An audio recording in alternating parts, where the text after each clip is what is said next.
L'homme ne vivra pas de pain seulement, mais de toute parole qui sort de la bouche de Dieu.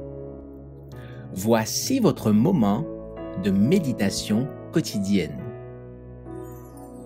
Pour mieux connaître Jésus-Christ.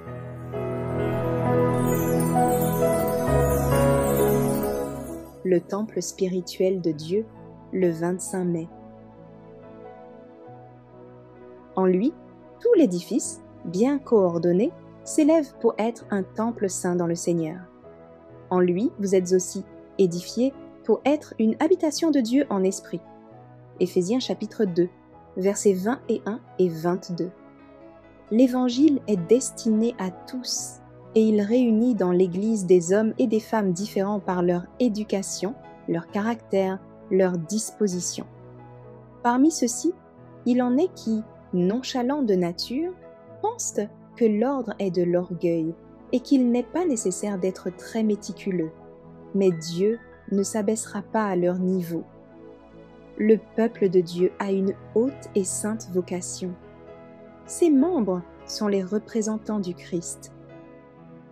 Paul s'adresse à l'Église de Corinthe comme à ceux qui ont été sanctifiés en Jésus-Christ, appelés à être saints.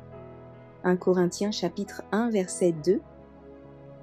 Si nous avons un langage, un comportement qui ne reflète pas correctement la religion du Christ, nous devrions immédiatement nous mettre à l'œuvre pour nous réformer. Comme représentants du Christ devant le monde, ayons des habitudes qui l'honorent.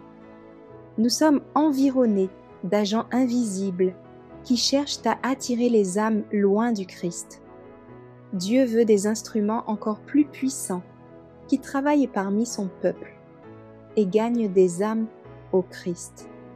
Le temple d'Israël était construit de pierres taillées dans la montagne, et chacune était choisie en vue d'une place déterminée, taillée, polie, éprouvée, avant d'être apportée à Jérusalem. Quand toutes se trouvèrent rassemblées sur le chantier, la construction s'éleva sans qu'on entendît le bruit du marteau ou de la hache.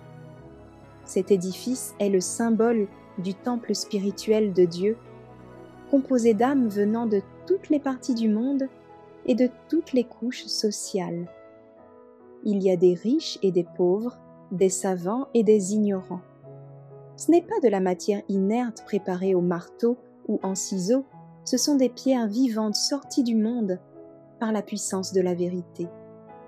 Le maître d'œuvre, le Seigneur du temple, les a taillées, polies, préparées pour leur place respective dans l'édifice spirituel.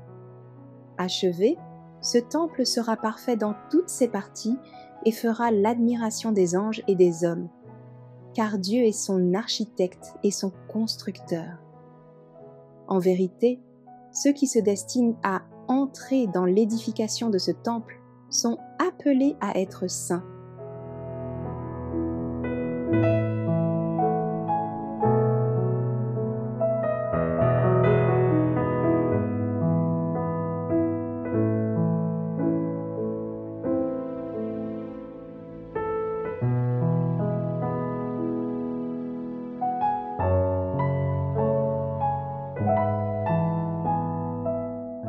Merci d'avoir écouté cette présentation.